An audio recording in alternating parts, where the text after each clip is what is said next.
Welcome, everybody, to the news segment, July 14th, 2023. If you're here just for the news and you're wondering how come we didn't talk about the closing of Anchor, you can go to our episode 322 of Better on Draft to check out our conversation about Anchor Brewing closing before we had our interview with, I'm about to say Clay, that was last week, Cam of Trimmer Pills.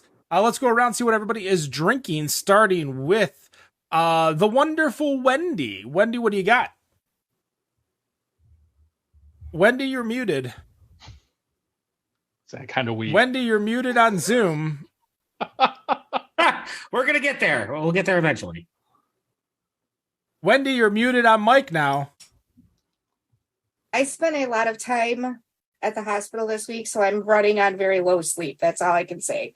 I am still drinking an Old Nation Tart Strawberry M43. Nick, what do you got?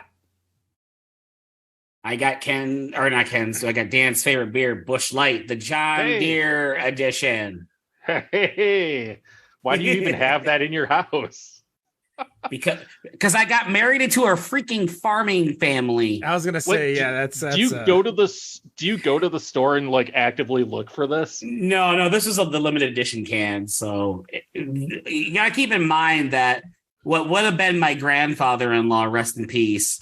He had a John Deere tractor, and he won the tractor pulls at the Armada Fair a couple years before I was, introduced to the family. So they're a very big farming family. So anytime it's John Deere related, I have to do it out of respect, no matter how crappy the beer might be. But hey, whatever, man. If it's good beer.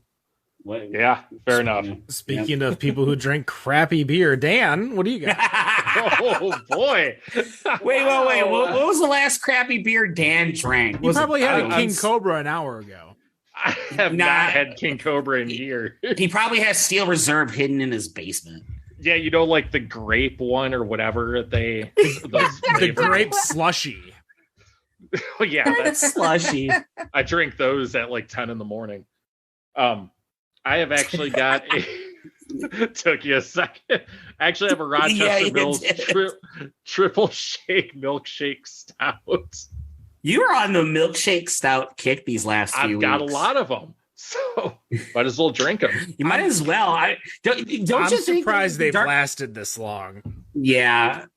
I mean, I would figure, like, as hot as it is in Arizona, Dan, that would not be the beer that you're drinking. I have 2 air conditioners in this house, so it's 116 degrees. 116 degrees. Oh my gosh! Do you want some of the rain we've had these last couple days? Yeah, I wish we would, because that would cool it down. Well, for about 20 minutes. Myself, I am drinking a Mean Old Tom from Maine Beer Company to go with my King Titus that I drank earlier today. I also cracked open my final Misery Loves Company. So I was excited to drink it, sad it's gone, but that's just the world we live in, where you have to drink the beers because you never know when they'll never be made again. They're made for drinking. They're made for drinking. That is correct. If you don't drink it, they won't make it again. That is also correct. Yeah. Solid belief right there. So we are going to go over the craft beer news. Once again, we talked about Anchor during episode 322, so go check out that episode. But I want to discuss commentary. I was still on Twitter, talking with Bart Watson of the Brewers Association, former guest of Better on Draft. And we were talking about what's potentially the newest, largest craft brewery in the United States. And you were saying, Ken, how did someone dethrone both Yingling and Sam Adams? And I say, well, it was right under your nose. We actually had this guest on our show. Now, the rules for independent craft beer means that you have to be independently owned. You can't be owned by some type of mega conglomerate, specifically a beverage mega conglomerate. There's a lot of leeway that goes on because obviously Canarchy is owned by Monster, which we would consider a mega beverage conglomerate in the grand scheme of beverages, not necessarily alcoholic. So I was looking at a specific brewery and I'm like, well, they're now independently owned and they now make less than 6 million barrels worldwide. And I would like to get your guys' opinions on my thoughts as well as what you believe is independent beer, the definition by you, not necessarily by the BA this day. But let's welcome our Lord and number one independent craft brewery in the U.S., folks. Pabst Blue Ribbon. Under 6 million barrels, owned by Eugene Capture. No other mega conglomerate ownership of beverages, 4.5 million barrels globally. I believe Pabst Blue Ribbon is now the king of craft beer. Which means... I mean, they were making it during the Civil War, so... As I know you're spitting facts out, Ken, but to the typical craft beer drinker, that sounds ridiculous. Well, yes, to your typical craft beer drinker. To the typical craft beer No, drinker. We are not, because we don't give a shit what you drink. We are struggling podcast hosts in the craft beer, the beer realm. We've had more than the beer realm on the show. Yeah, we've only been doing this for 9 fucking years. By the way. 8. It seems like years. Whatever. Who cares? I'm rounding up. So I have put out my commentary. I have put out the definition from the Brewers Association. I have put out the facts of Pabst Blue Ribbon as we believe Ballast Point right now, part of Kings and Convicts, now no longer in Constellation, now craft beer again. Can you go backwards? I always thought there was a rule, at least at the Kings and Convicts. The snobs have a lot of rules that we don't follow. But I am here to state that I do you have any counterpoints? Is my commentary to you guys. Do you believe it can't be because it already went, as Dan said? Do you believe that 4.5 million barrels is no longer craft? Because even the likes of Yingling and Sam Adams are 2 million, 1 million, and somewhere in that ballpark right now. I mean, Wendy, you're thinking. I am.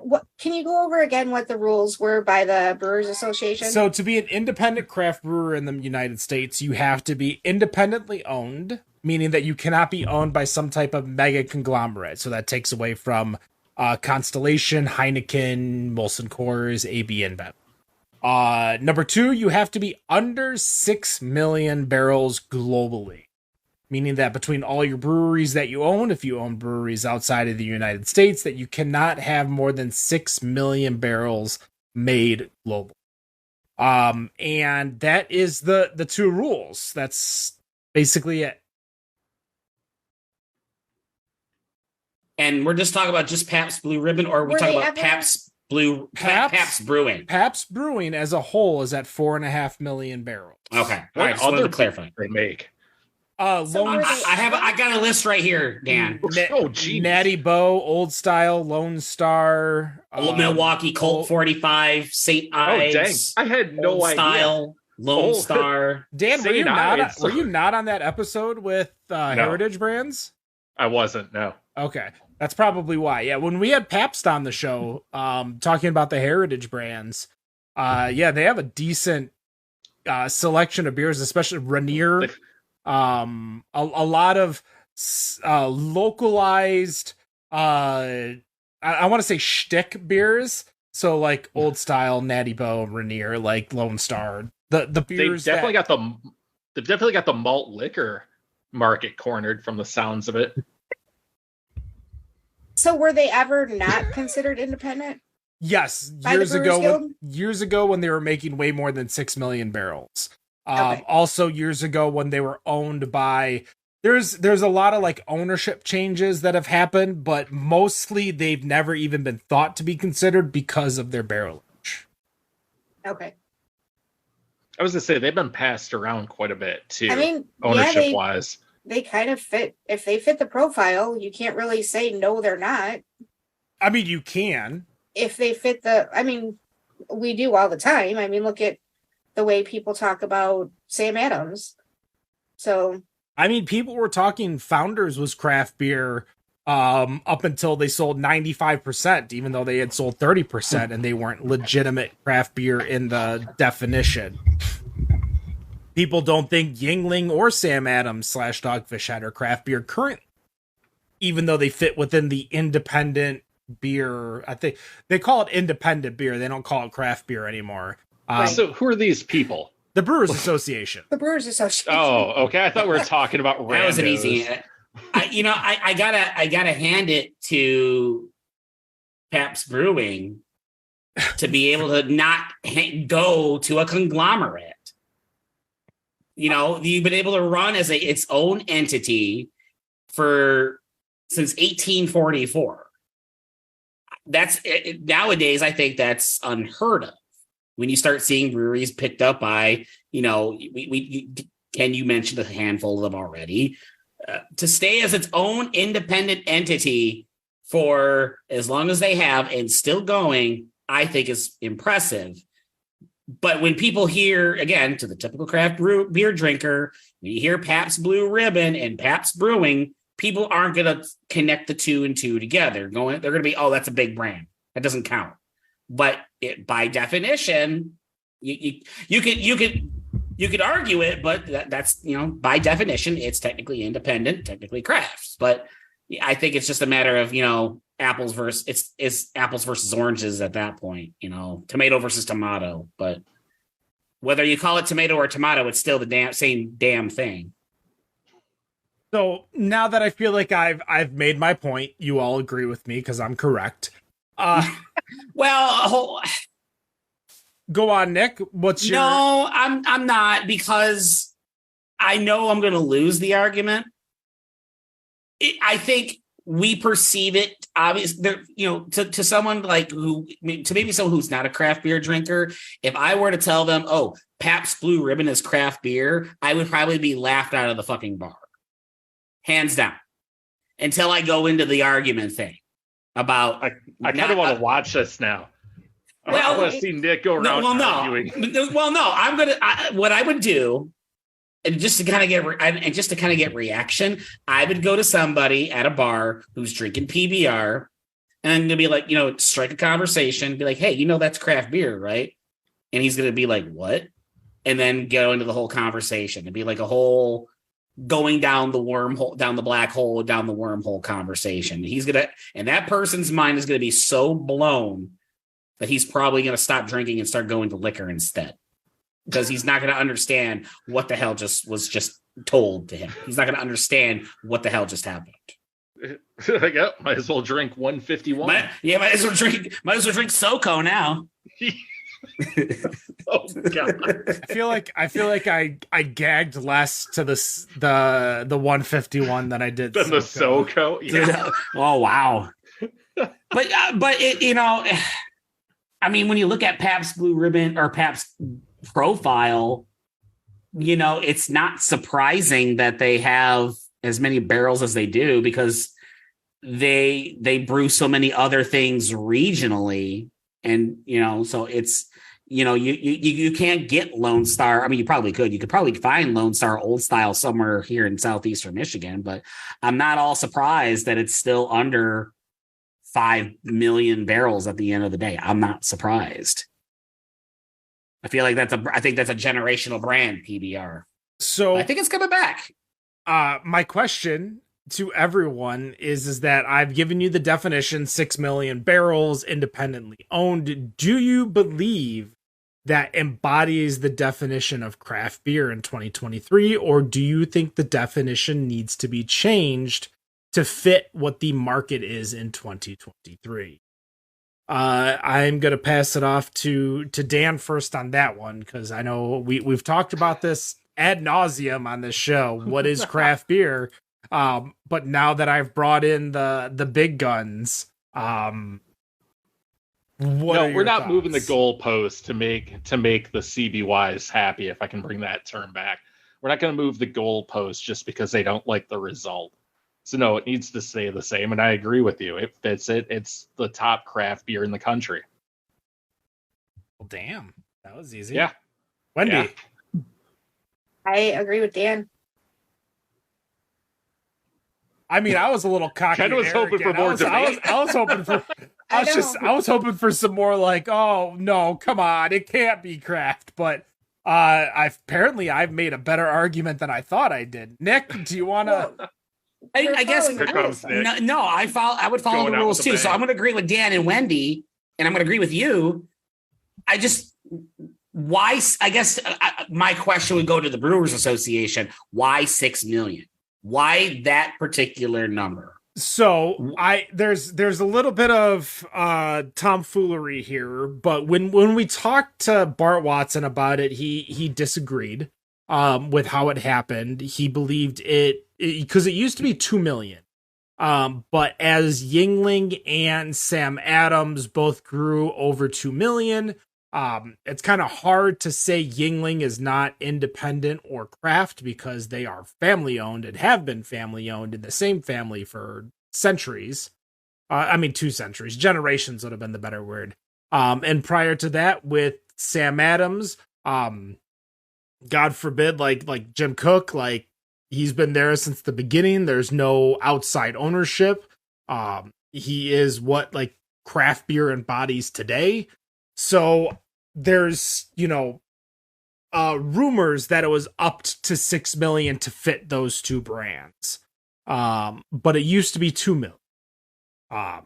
And other than that, I really don't think there's too many craft breweries in the US that fit under 1 million. Where they all fit under 1 million, but not too many. Over 1 million. Yeah, I don't think any, if any fits over 1 million, it's Sierra Nevada. So that's how the another definition. Family-owned brewery. Yes. So, Ken, you've got the numbers at least for Michigan. What's the top producer in that state? Are we talking craft or? Yeah.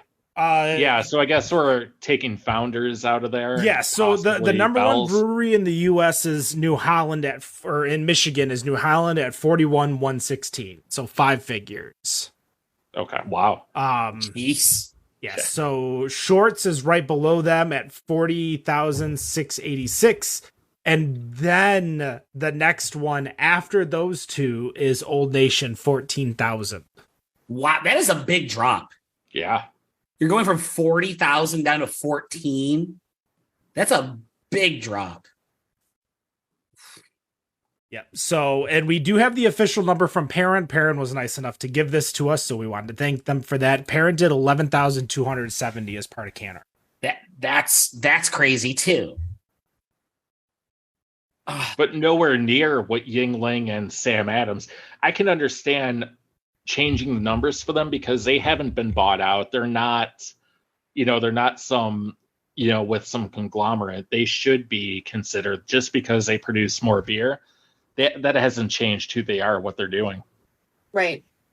Out of curiosity, does companies like AB InBev and Molson Coors, do they post their barrelage? Do they post that and make that public? Yes, they do because they're publicly owned. Okay, so it's it's an SEC kind of thing. Okay. A lot of that information, now I don't know if it's SEC as much as they want to provide that information to everyone within the organization. I'm actually bringing up, so for those of you that don't know, in May of every year, the statistics come out for the entire beer industry. Bart Watson basically spends a lot of time getting this information from either taxes, which we did have. We did do a correction. If your number is wrong on our Better on Draft site, please tell us. We will fix it. We did have a correction for one of our March Draftness breweries, Hillsdale. We were off by about 300%. Yeah, a lot. So we went and fixed it because that's what we do. But as we go through the numbers themselves, some of the breweries will break it down for you. Like Molson Coors will tell you how much is made at each brewery. So let's go with the first part. So Sierra Nevada is over a million barrels, just barely. Yuengling is the only one over 2 million barrels, and then after Sierra Nevada, the next one is 688. Oh wow. And then the next one is under 500,000, and number 6 is under 400,000. So like the drop offs are pretty big from 2.2 to 1.6 to 1, and then to 660, 688, 492, and then 386. Those are the barrelage numbers for quote unquote craft breweries in the US, according to the new Brewers Association. So I, of course, my commentary was pre me mentioning this to Bart Watson and him saying that he'll look into it. But based on the information that I have seen with Pabst and how much money that how many barrels that they sell, that it is correct.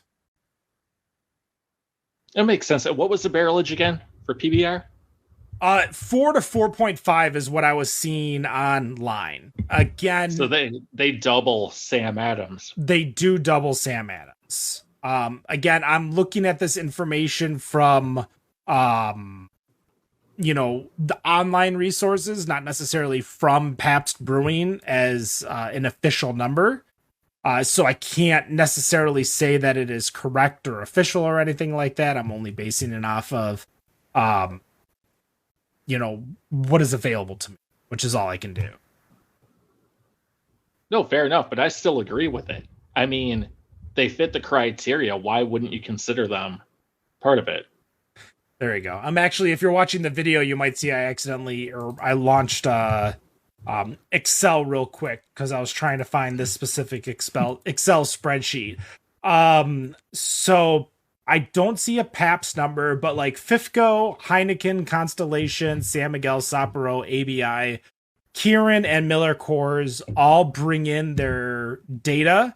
If you look at all of these breweries owned by national major conglomerates, the largest one is Blue Moon, which is at 1.7. So Sam Adams still outsells Blue Moon. Doesn't surprise me, but that's crazy to think about. But this data set that is given does not have Pabst. So I'm hoping maybe within a couple days we can get some data points from Mr. Watson, again, former guest of Better on Draft.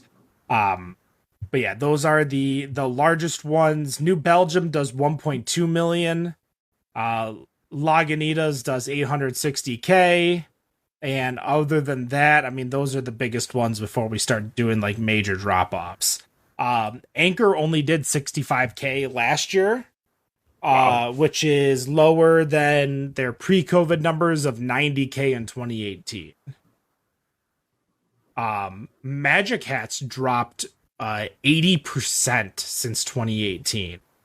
Yeah, that's a beer that's fallen You off. still get Magic Hat? I haven't seen that in 8 Ken years. had it on the show. I had Magic Hat last week. I bought a 6-pack of it. Did you? I bought a 6-pack of Magic Hat number 9 and Bell's Amber. If you follow us on Instagram, you probably Great saw beer. the post, or if you follow us on our Discord, which is in the show notes, you can join us on our Michigan Craft Beer Discord. Pyramid, if you guys remember Pyramid, they've dropped roughly 92% since 2018. Ouch. So that's crazy. Wow. Like just looking at The those numbers. 92% drop? Yeah, like FIFCO USA, which I believe is the one that I picked for our brewing draft. 114,000 in 2018 to 17,000 barrels in 2022. Ouch. That's not COVID. That's something else. That's your beer fell off. Like no one cares anymore. all right. I hate saying that, but it happens. I mean, the numbers are there. You look at New Belgium. New Belgium's up almost 50% since 2018, thanks to Voodoo Ranger and Voodoo. That Ranger doesn't Hazes surprise and me all at that all. stuff. Yeah, the Voodoo Ranger people grab that. That again, that's one of those, the beers you see at 7-Eleven. So if you're stopping somewhere like that, it's true. You know what I'm talking about. That's one of those beers that you see. They don't have the ultra rare, craft beer, but they have Voodoo Ranger or they have Sam Adams. Yeah, so you're grabbing 2 for $5. You're grabbing it because it's everywhere. Yep. So that's my news topic. Thank you so much for agreeing with me and choosing correctly. I'm right, you're wrong. And choosing correctly. Dan, what's your article? All right, so at least I think we're short on articles this week because Anchor is dominating everything. I even heard it while I was at the beer store today. People were talking about it. But I did find something interesting is that Twisted Tea is coming out with an 8% version of their, I don't know if it's actually tea or whatever it is. This joins things such as your White Claw 8% and other high ABV seltzers and other drinks like malt beverages out there. So I'm just curious for a question for all of you. Who's the market for this? Would you buy like an 8% White Claw or an 8% Twisted Tea, or who is actually out doing this? This feels like you're on the boat drinking 8% Twisted Teas and getting sick and going to the hospital. So I'm curious, number one, if any of you would drink it, and number two, who you think actually is. So Ken, I'm going to throw it to you first because I'm curious. You usually have a good view on this. Sure. For me, and this is definitely it's a specific time or day that you want to do this. You're not drinking this where you're drinking a lot. You're drinking this where you're going to have one drink a night. You're drinking this where you want to kind of enjoy the beverage. You don't want to chug it. Because if you look at some of those like White Claws, I mean, how many times have we drank through a White Claw and we're like, how the hell did we drink through this so fast? It just tastes like water. Well, so let me ask, have you tried the 8% White Claws? Yeah, the Surge White Claws. Whatever it's called. I have, yes. So you can drink those pretty easily. I don't think people are grabbing them to drink one. I want to make a commentary and say that go for it. We can drink them easily, whereas someone who might not necessarily drink very often, the target audience, the boaters that are more in there, like the taste of alcohol doesn't affect us as much. That's we drink it in barrel aged beers, we drink it in high octane beers, we drink it in high octane SMBs or FMBs, not SMBs. FMBs. Yeah. We're used to these boozy flavors, whereas I don't think everyone is. And I think that's where it's going to. So like my girlfriend enjoys the Surge ones because instead of like, she wants the buzz, but she doesn't want to drink a lot. So it might be a calorie thing. It might be, where she gets too full on too much liquid, where this kind of corrects those issues. I think that's why, but also, I mean, how many times have people bought the most highest ABV drink because it exists? Oh, we've all done it. Yeah, I don't know when you have, but us. the rest of us have. Yeah. Ooh, 17% beer, Wolverine. Oh, I'll try this. Yeah, 100%. And then grabbing multiple. Yeah, exactly. Yeah. Oh, go ahead, Wendy. Ken. That's spot on. This is being marketed to people who don't want to drink beer but want to get that buzz. Would this be something you would drink, Wendy? No, because I don't like seltzer.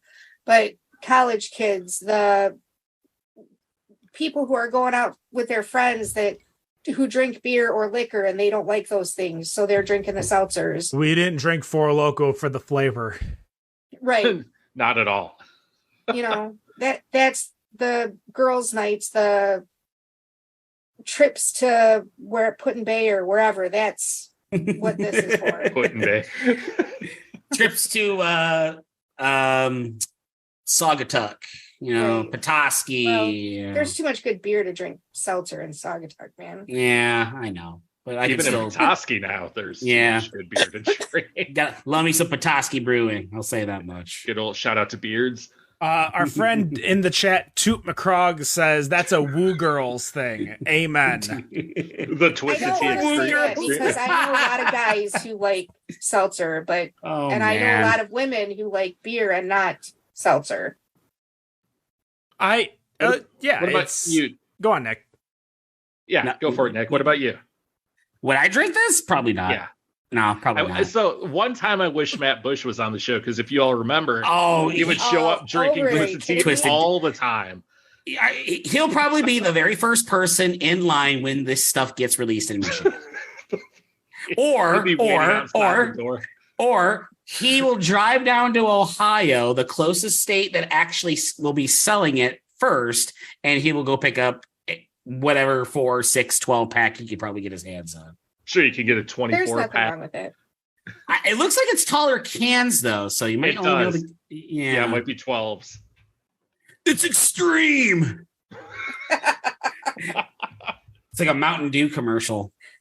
It has extreme on the can. It's called Twisted Tea Extreme. So it's like, I think of Mountain Dew. Yeah, that's totally like a 90s like throwback, like radical. Radical's extreme.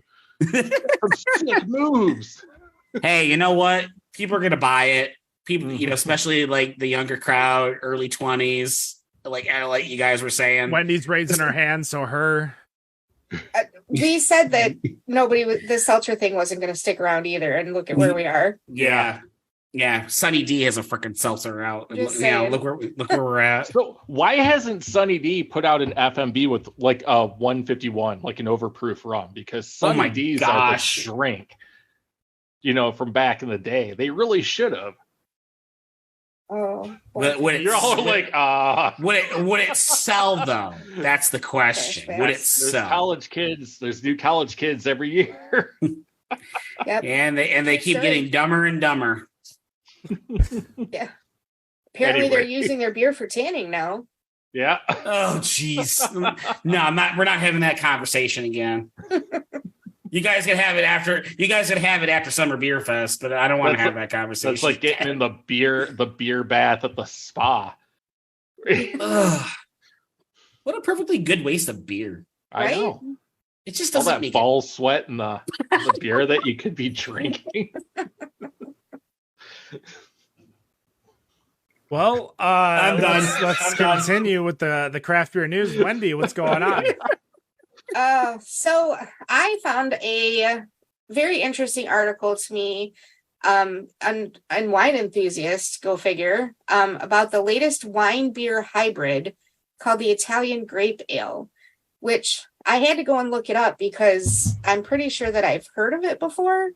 It is basically they're using grapes to make wine or make beer, which is a fruit beer.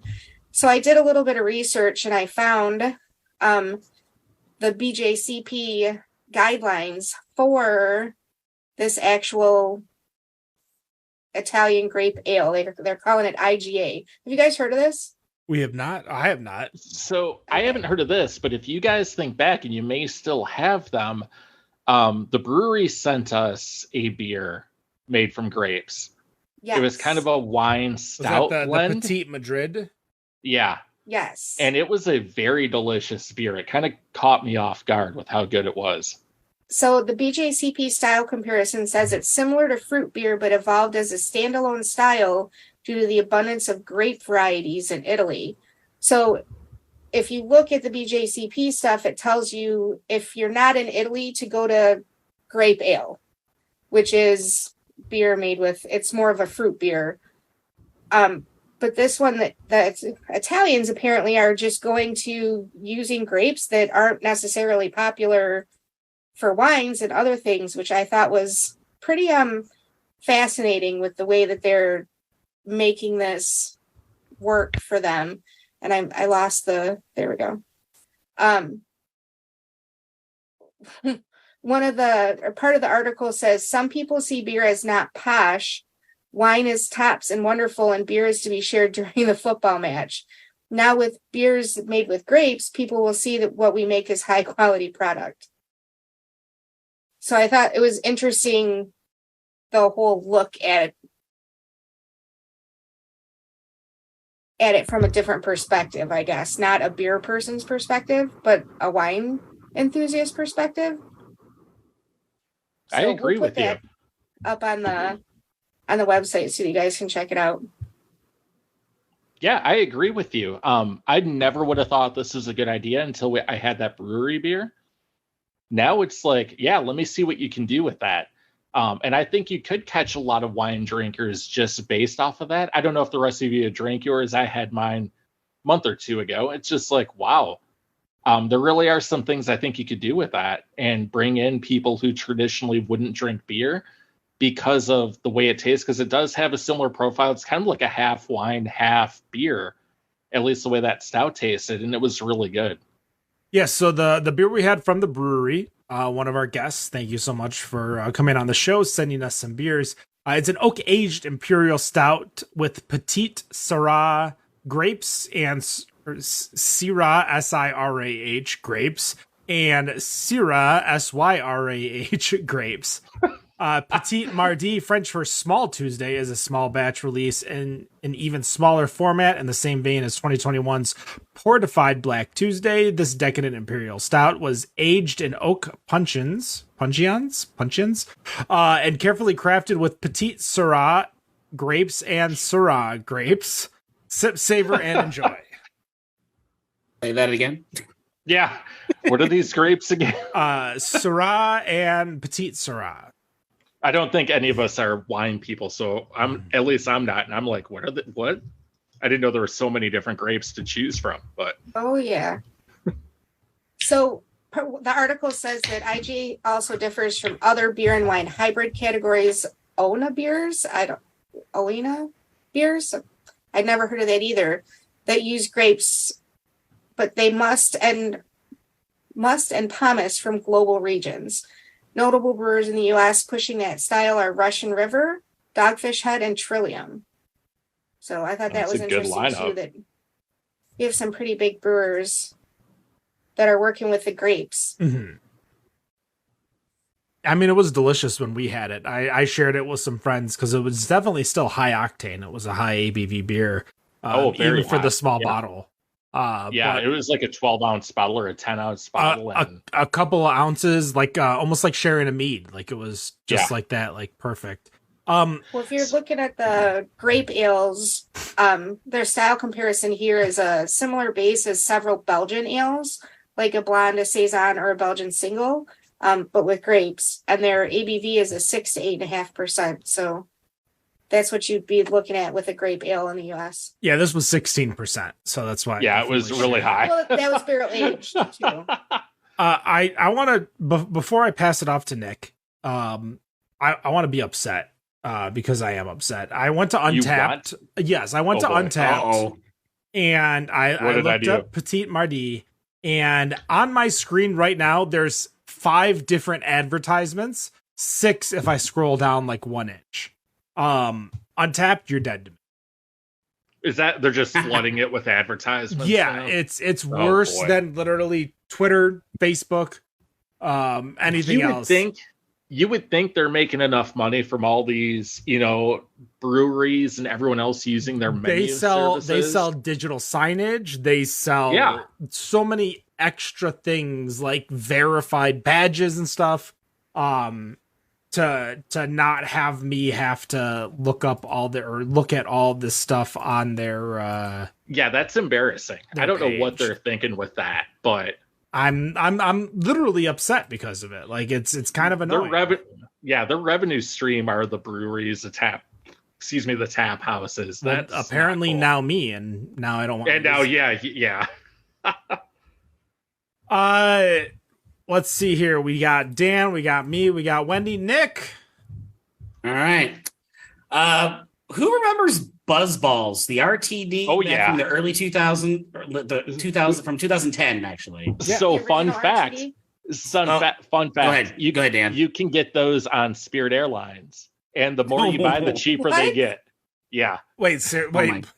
What? Wait, how does that wait? I need more info on that second part. Yeah, me too. So if you buy, they sell them in like groups of 1, 2, and 3, and they go down to like $8 or $7 a piece if you buy 3 versus like being 10 or 11 for 1. Like I sat with a guy randomly when I was flying from Detroit to Denver that he bought me 3. He's like, yeah, let's get drunk. And like, to the point he got cut off at one point. But yeah, you could buy Buzz Ballz and they get cheaper the more you buy. That's traditional on those style of airlines. The more liquor you buy, the cheaper it gets. Well, I guess that might be the reason why that they are still around. They are in the top 15 of the RTD market. And news to me, they have evolved into a $1 billion company. Dang. Yeah. And so and it is back, and they are back in the news following the release of a new ad campaign with a former cast member from Comedy Central's Workaholics, if you remember that show. So again, not a lot going on in the news world, but I found this to be very, very interesting.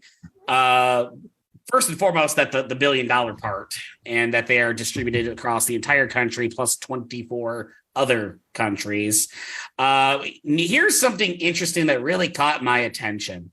From 2019 to 2022, they saw nearly 300% revenue growth as a company. They 292% to be exact, from 2019 to 2022, and I'm guessing it's all thanks to people like Dan's friend on his airplane buying 3 Buzz Ballz at $7 a piece, which, hey, that's great and all. I guess you could kind of say this is one of the earlier, maybe not really, maybe the early, but this is one of the first RTD companies that kind of hit the scene a little bit. You can guess, and with over 500 full-time employees, they are still growing, having multiple other brands under their portfolio. My question to you guys is, and here's another tidbit. I went to Total Wine for the very, very first time, I think just before the 4th, just to check it out. And right when you first walk in, Buzz Ballz. Right when you first walk in. First thing I saw, never mind the humidor, never mind the wine, Buzz Ballz. First thing I freaking saw. My question to you guys is Buzz Ballz here gonna be around for a lot longer, or will the fad dissipate and die and go away with the introduction of new? Or one more thing, will new competitors gobble up their share of the market, and they now will become a thing of the past? What are your guys' thoughts? They got the canning shtick. Like they have their own little can, they have their own little thing that everyone knows about, so everyone knows what they are. Which is kind of what makes like the grenades in New Orleans, or what's that Dan Aykroyd Skull Vodka, like these things that will be imprinted on people's minds. They have the marketing to where they don't really need to do anything else other than release new flavors, because people are going to gravitate to them already. So when you have people like Spirit Airlines, selling them, and this kind of ties back to Dan's article. These are what, 17%, 20% RTDs. These things 15% fucked up. And some people might be just looking for that quick booze feel, and that's it. Like they don't need anything else. I've had them before. I've never been a fan of them. The flavoring is just that bad, to me. I don't think you drink them for the flavor, though. Just even based on the name. You drink them to get messed up. You don't drink, Four Loko, as we bring up Four Loko again, for the flavor, but I could at least tolerate Four Loko. You don't drink King Cobra for the flavor either. If I'm not drinking for the flavor, right, then I'm going to be drinking, like, might as well just do straight liquor. Like, what's the point of, faint cherry flavored vodka when I could just do 2 shots of vodka and it's the same effect? So really quickly, I did not know that they have this, but they also have what they call their biggies, which are 1.75 liters a piece. They fit in the size of your hand, and they've been compared to the size of a bowling ball. I'm looking at one picture from, I'm guessing, the creator of Buzz Ballz here. It fits in the whole palm of her hand and is almost like a child's head.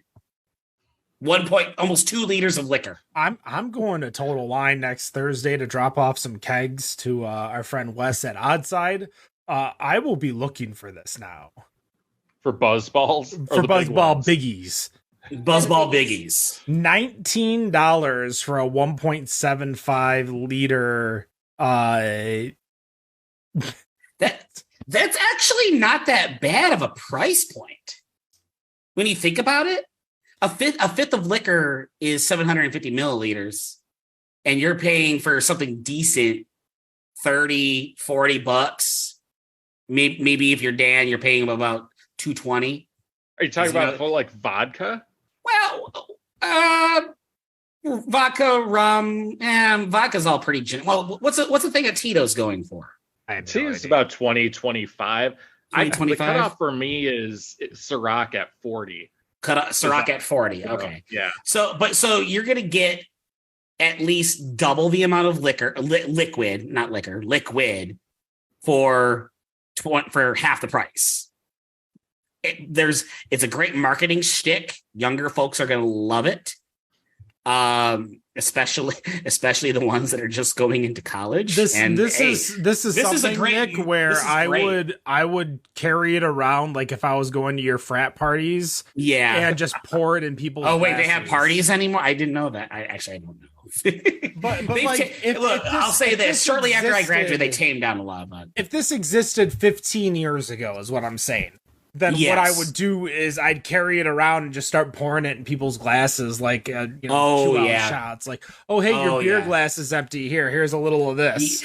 I wholeheartedly agree. If this was around when I was still at school and we were still doing those parties, this would be taking the place of the Four Locos and the Bangs or whatever the other drinks that were big at the time. No, Bang is recent. Bang was not that big. Loco though, I was Four Loko. I was a 2 to 3 can a night, depending on how late I was. But if this was still around, being able to get drunk on $5 was awesome. I mean, even with inflation and shit, like if Four Locos are the same as they are minus the caffeine right now, and I could get it for like under $10, like hell yeah, right. If I'm going to a party where I just want to feel a buzz, but I don't want to get tanked, which happens when I can, when it's beer that goes down like water, or when it's alcohol that I can drink so fast. That's what the Four Loko was for. The Four Loko was there to slow me down. And this is listed on Total Wine, the Buzz Ball Biggies. I'm gonna check it out when I go to is there another shtick booze that you guys can think of that kind of like you enjoyed or catered to or have a love for in your past? Like a specific thing, like a size, a pitcher, a boomba? Well, I mean, the Boombas we used to drink back when you were like 19. I was 21. Sure. We were 21 Dan. He was 21 Dan. It just took me 3 years to turn 22. Sure. He was born on a leap year. It rested these, Augies. Augies. Those, the Boombas on a Thursday night were something else. That was a great time when that was a thing. Yeah, I think they just, not only is the little one a shtick, the big one's obviously a shtick that I think a lot of people will just buy to buy. Like they don't even care what it tastes like or care anything about it. I mean, they were $3, so what are you gonna say? Right. Well, it is July 14th. That is the craft beer news segment. You could follow us on all of our social medias. That's Instagram, Facebook, Twitter, TikTok, Kick, Twitch, everything. Rumble. Better on Draft.